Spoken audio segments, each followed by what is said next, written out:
So what's up everyone, and welcome back to the channel. Again, what are we going to do today? We're going to move some cows, and then we got projects to work on. And those guys are out again, but they're fine. You guys ready? Let's do it! Hey, cows! Come on, cows, come on! Come on, cows! Come on, cows, come on! A furred brow, a leathered face, with ancient hair, ghostly gray. He'd weathered many a storm, a child old before he was born.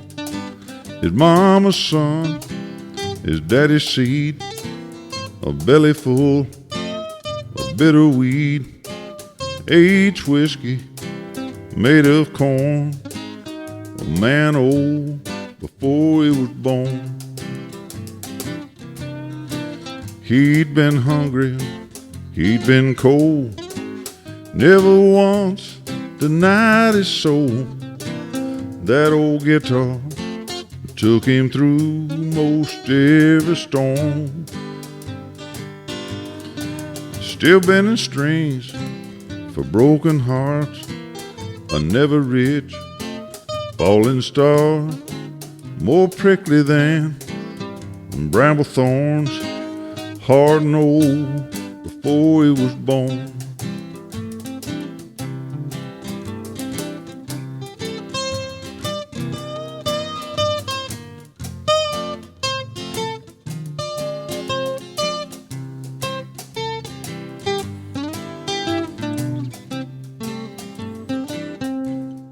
The moves in this field here, because it's only 2.5 acres, is fairly straightforward, if I can talk. But all I'm going to do now is just roll up this wire, and no back fronts for them because they're going to be off of here in just a couple days.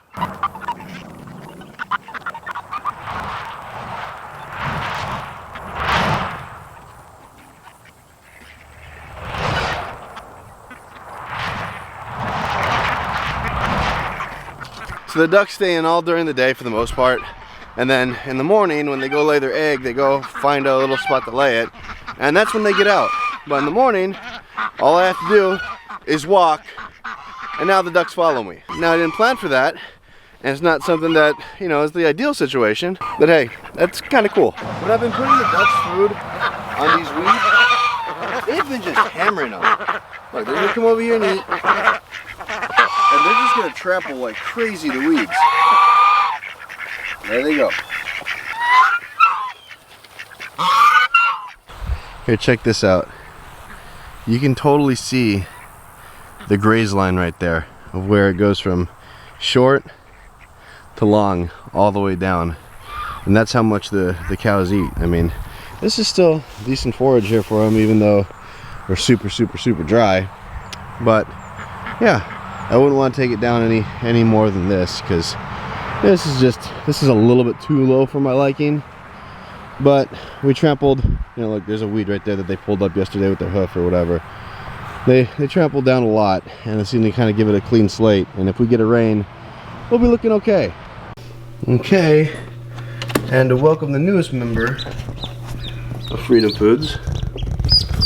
Easy guy, easy. Here's the newest member right here. Hey little buddy, hey little buddy. Easy. No, leave it, boys. Leave it, go play. Alright guys, go meet your brothers and sisters. Ooh, you guys need some water, huh? Alright, go over there, go meet your brothers and sisters.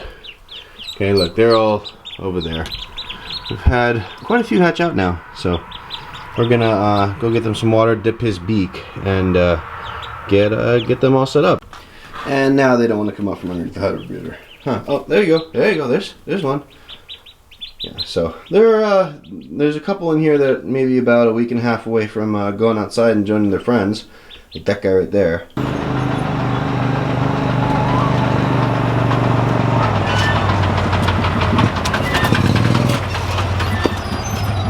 And now is project time.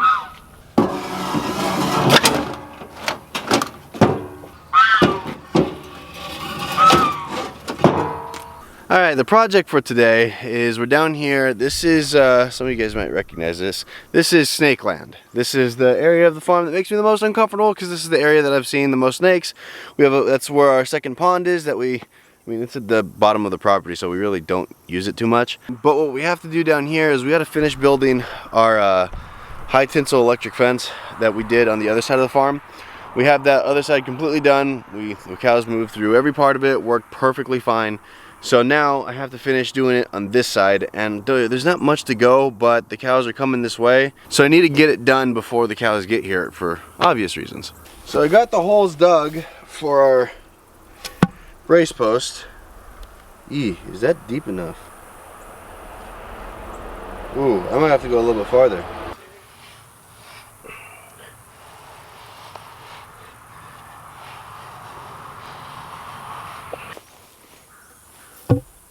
Alright, much better. Before I forget, I know a lot of you saw the video where I hurt my elbow doing this kind of stuff.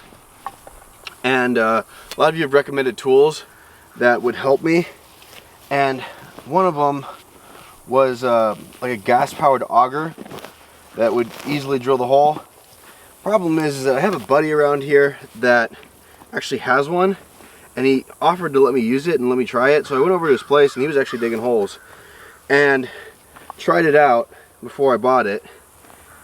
And believe it or not, the vibration of it actually hurt my elbow more. Putting a post like this doesn't really hurt it much. It's the T-post that hurts it more when I pound. But believe it or not, the vibration of it and trying to keep it steady actually started to hurt my elbow more than my little old 1950s hand auger. And so yeah, I'm kind of stuck with that until we get some sort of tractor or something, and that'll be in the future because I'm learning that you absolutely need a tractor on a farm. I mean, you don't need one, but it's very helpful.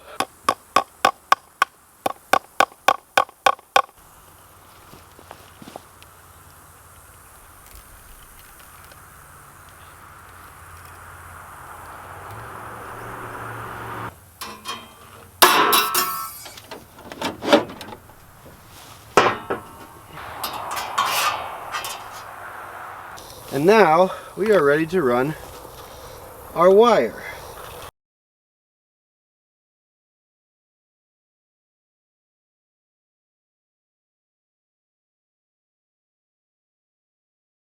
Well, it looks like we're gonna get this done today, which is a great thing. That way I can stop trying to rush and beat the cows. This doesn't take too long. It's just kind of monotonous once you have it down, because it's actually pretty simple. When I first started building this fence, I was actually pretty worried about it. Never built a fence before in my life, except for like just the polywire one that we had up. And I was thinking it was going to be a lot harder than it actually was. And once you got it down, and once you do it the right way, it's actually pretty easy. And this is something that hopefully we're going to be doing a lot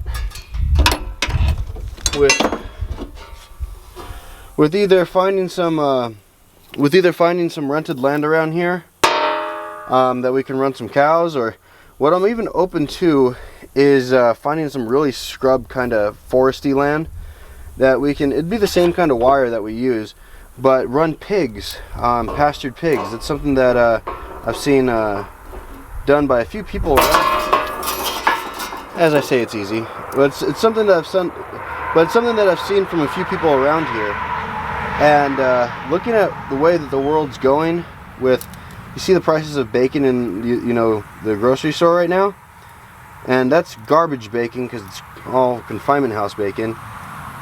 It's averaging out to where pastured bacon raised, bacon raised on pasture, non-GMO, is actually coming out to be about the same price as the bacon in the grocery store because of the price hike. So why would anybody in the world buy bacon from the grocery store when they can get it from somebody that does it on pasture? So if we find some like scrubby land that's full of trees and just doesn't have any pasture, we might go ahead and start doing some pastured pigs, or pastured pork as people would call it, which I think would be obviously pretty cool because, you know, who doesn't like bacon? And I don't know if you guys have ever had that type of bacon before, but I have, and it is fantastic. You see that, you can see the difference in just the color. You can see the difference in the taste. The fat on it comes out really just white. It's really it's not like the yellowish tint color that we see the fat or the grease in normal bacon. But it's something that we're really considering if we find the right land for it, because there seems to be a pretty good market in the area for it. But there is a lot of stuff that we plan on doing here in the future, and when the future I mean like next year. I think we're going to go pretty heavy with pastured chickens, and we're going to be building some chicken tractors come this winter. That's one of the big projects that we have on docket. And with that, we're actually looking like we're going to be able to do a couple things with it. One, we'll be able to sell it around here, which is great. You know, local, the more local the better, no matter what it is. Always the more local the better. But there's a lot of places around the country that just don't have access to it. I mean, there's not many farms that do pastured pigs. It's really, you know, it should be one of the most sought after items, because the flavor density of the pastured pork is like you wouldn't believe. And there's just not enough farms that do things the way that we do it here, to where it looks like we're going to be doing some of the metropolitan buying clubs that Joel Salatin uses. And with that, it looks like we're going to be able to do like a delivery drop spot in a lot of major cities around here. I mean, Dallas is not too far. We'll go to probably Austin. We'll probably go to Houston. We'll go to Waco. We'll go to Shreveport. And obviously Tyler's right here nearby. Oklahoma City.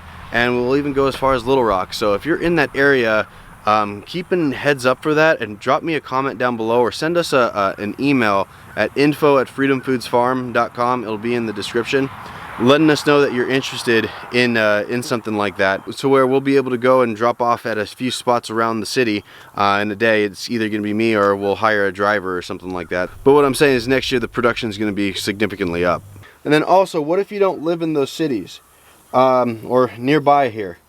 Well, we're going to get everything USDA processed to where we will be able to ship, but the shipping on, you know, frozen items is kind of just astronomical. And with like UPS and FedEx not being able to guarantee next day delivery because of everything going on in the world,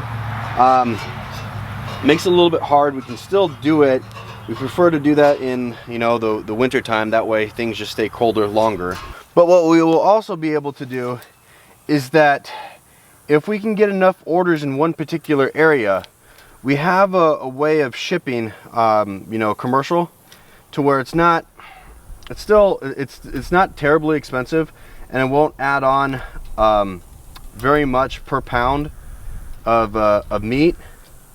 So we have a cool storage, you know, unit that we can do, to where we can get you our chicken all over the country. I think the only places that, you know, the shipping places I've talked to can't guarantee is, you know, Alaska and Hawaii, and that's because obvious reasons. So if you're in New York, we'll be able to get it to you. If you're in Seattle, if you're one of my friends back in California, guess what? We'll be able to get our product to you. Just it has to be in bulk. And when I say bulk, it's like a 2,500 pound minimum that we have to be able to put on the pallet, and it won't raise the price up too terribly much. But that's something else that we're really looking at. And I will tell you, I am for all buying local and everything, but when I was in California and I would look for, you know, this kind of quality food, you know, in LA County, there's nothing. I mean, there's one spot that will sell you, you know, pastured chicken, and I went and visited that farm, and it's just, they're charging like $30-something a chicken, and it's just not feasible for people to buy. I mean, I understand that things need to be more expensive, you know, especially if you're gonna go organic and stuff like that, but when you're charging $32, $34 a chicken, you know, people can't afford that. And I'm all for people being able to get paid what they deserve. And I'm sure that farm has their business model set up and it works for them, but it doesn't work for the normal person that wants to eat healthy. Because when I was there, our options were that farm, and Whole Foods. And we all know Whole Foods is basically your whole paycheck for a whole lot of nothing. The quality on that is just garbage. And I don't want to make you think that I'm talking bad about another farm or something like that because of their prices. Because their business model, I visited them, I talked to them for a while. Their business model is to cater to higher end people and a higher end market. And that business model will work. And I'm not going to say that we're going to be the cheapest chicken. We're not going to be close to the cheapest chicken. You can go get cheap chicken at Walmart and you can get the cheap results of eating that over the next, 5, 10, 15 years when you go see a lot of doctors and whatnot. But we are going to make it very fair to where, blue collar people can afford it. We're not going to be way expensive. We're not going to be way cheap. We're going to be on the middle end of what pasture chicken goes for. I mean, it's still a premium product, so we're still going to charge a somewhat premium price. But it's going to be in, maybe around half of what the other farm's charging. And ta-da! This gate's done. I just have to go down there, which I don't like to do, and go down there and do the other gate. But we will be charging a very fair price, a very, very, very fair price. We don't have anything just locked in yet. I'm gonna do a video about that later because we're gonna do some pre-orders. And if you want to save a bunch of money, that's where it's gonna be at, in the pre-orders, because it just helps logistically get us up and running, especially in that particular operation. So I didn't think I'd be talking about this stuff today, but sometimes these videos just go where they go. Don't have anything set up yet right now, so don't be looking for any kind of way to place an order.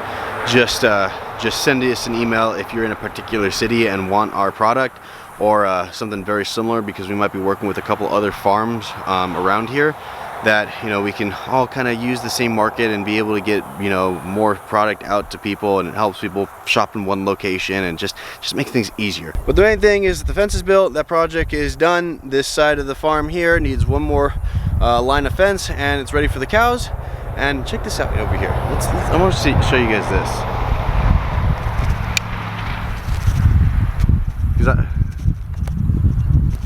I was just noticing this right here. This is kind of a flat spot. There's the cows, to give you some perspective. The house is there, and that's where they're moving tomorrow, and then here's the next day. I know it's not too good right here because this is the top of the hill, but there is grass back that way and on the other side of the pond. But right here would be kind of a cool little cabin spot or something like that. We're not too far from the road, as you can hear it right there. Maybe put in like a little driveway right here, and you wake up to, when I clean this up in the wintertime, it'll look really, really pretty. A nice little pond there. I don't know. I think that'd be kind of cool. Or maybe, what'd be cool? To do some like camping out here. Throw a tent up, do like a campfire, camp out here. And we're like real close to the house, so where we can go to the bathroom. Yeah, it's not kind of really camping, but you know what? It's a great view. It'd be cool to go wake up in the morning and see that. I don't know. And I do that anyways, just because I come out here. So with that, I think I'm gonna get everything cleaned up, head in, take a shower, get some breakfast, and get the day going. Yeah, by the way, this is just a very, very, very small part of my day. I should do a video where I show the full day of everything that I do, but this is what I mostly do outside. So if you want to see a video like that in the future, or if you're looking for some really good healthy food, hit that subscribe button down below, ring the notification bell so you get notified when we put up new videos, hit the like button because it really does help with the YouTube algorithm, and drop a comment if you like. All right, till next time, see ya, bye.